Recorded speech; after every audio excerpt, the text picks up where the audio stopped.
Guys আবারও আমি ছাদে এবার কাপড় লাড়তে আসি নাই, কাপড় লাড়া আছে, এই যে কাপড় লাড়া। তো এবার কাপড় লাড়তে আসি, এবার তোমাদেরকে মুরগি দেখাতে এসেছি। তো চলো গাছ আমরা মুরগি দেখাবো।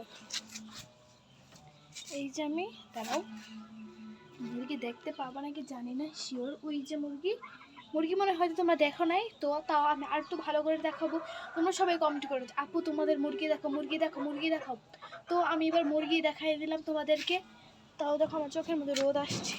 তো এই যে এভাবে আমি ফ্যামের মধ্যে দাঁড়িয়ে আছি। তো আজকের মতো এখানে ব্লগ শেষ। আমি অল্প ভিডিও করি কারণ আমি তো এখন কথা বলি, আগে আমি কথা বলতাম না, আমি আগে নিজের ভয়েস দিয়ে নিতাম তারপরে করতাম। তো এখন আমি কথা বলি তো আমার মুখ ব্যথা হয়ে যায়,